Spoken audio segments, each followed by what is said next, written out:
Welcome to Three Mothers, Day 13, and I am wearing Viola's dress. So today it's all about Viola and her dress shop. Yes, my grandma owned a dress shop, and this is so shocking because I didn't know about it until long after both my grandparents died. So first let's start with the dress. This is a Lenberry dress that my grandma wore. I unfortunately could not find any pictures of her wearing the dress.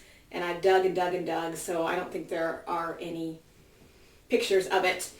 I think it was a late 40s dress, but it might have been early 1950s. Okay, so how did I learn that Viola owned a dress shop? Well, my mom, Lisa, handed me this. It's this little magnet, or this little mirror. It's a little compact mirror. And she handed it to me when she was cleaning out everything at my grandpa's farm after he had died. And I was a junior in college at the time. And I look at it and I say, what is this? Oh, your grandma owned a dress shop. What? I never knew it. Now, if you know anything about me, I'm pretty sure I came out of the womb wearing a dress and some heels. So by the time I have a memory much of my grandma Viola, she's already sick and bedridden. But there were a few things that I beelined for the second I got to the house. And one of these was these shoes. I loved clomping around in these shoes. They're very small.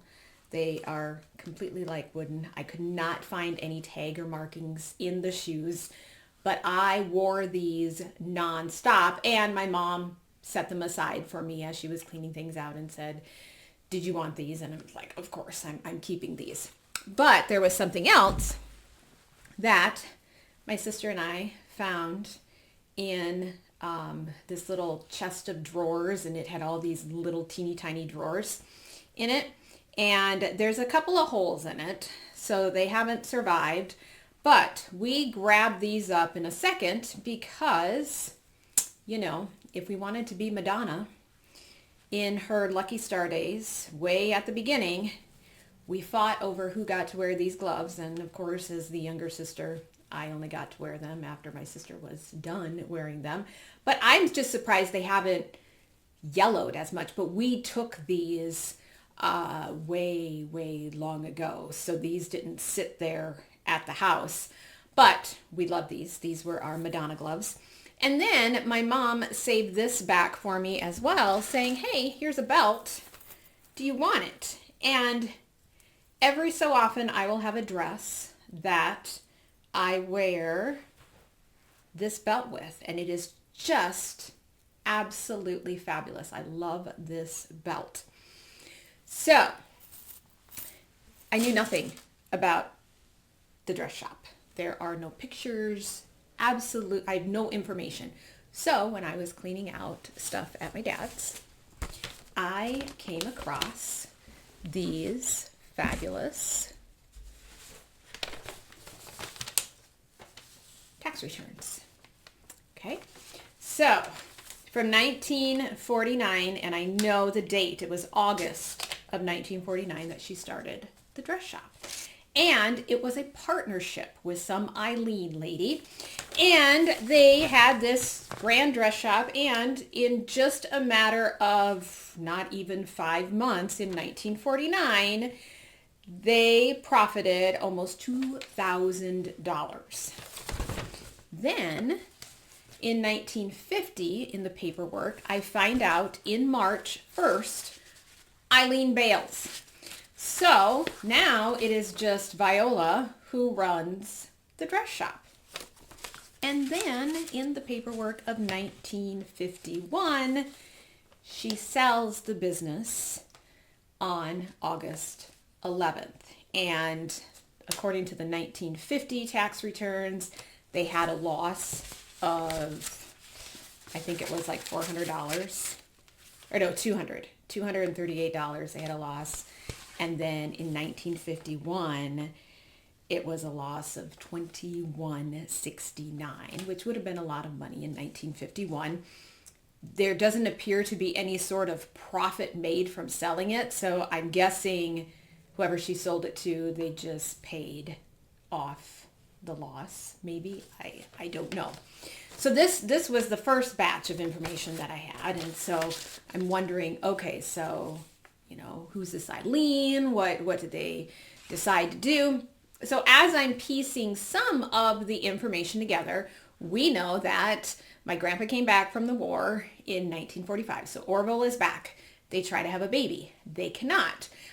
It's actually suspected, despite all of Viola's health issues, that it's Orville who is sterile due to measles. So when we're talking about anti-vaccines and stuff, you might want to keep that in mind. And so he and his two brothers, they also had measles really bad as well. None of them had children, his brothers. So anyway, now I'm even more curious, because then what was happening in 1949? They couldn't have a baby. Okay, fine. And so they have this farm. We already know, based on the letters, that Viola said, yeah, sure, I'll live on a farm with you, but don't expect me to do, the hard farmer's wife sort of work. And so what is so interesting in her whole dress shop is it's 1949. She's a farmer's wife in a small town. This is really progressive. When you really get down to it, they're not in New York. They're not.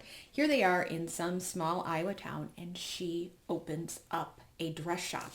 So I decide, okay, I'm going to look up this small town newspaper, and thank goodness their public library had all of the newspapers archived on there. I didn't have to have a login. I didn't have to have a password. I didn't have to put in a credit card and pay for it, or only get, 1 week free and then you have to pay. No, this is how information should always be.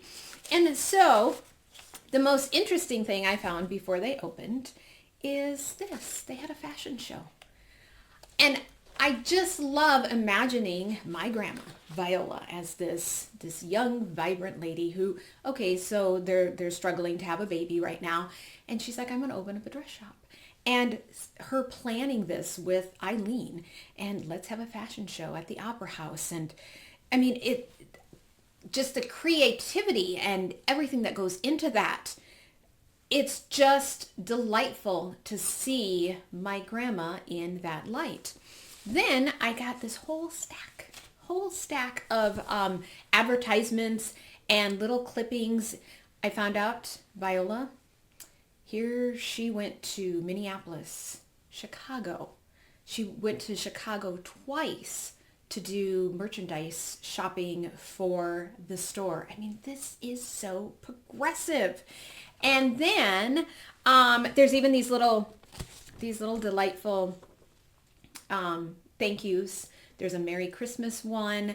There's a Happy New Year one. And both Christmases, they were really smart. They had a men's only time in the evenings where men could come in and go Christmas shopping for their girlfriends or their wives, or maybe even their moms. I don't know. So really clever. But then I found the exact date of when Viola sold it, because there's a little thing in the newspaper that says, hey, she sold it to this. And then what's even worse is about a month later, I find another little thing, because in small town newspapers, they announce, hey, so-and-so came to dinner and so-and-so came to visit, and there was a new grandbaby, or there was whatever. They tell a lot in these small town newspapers.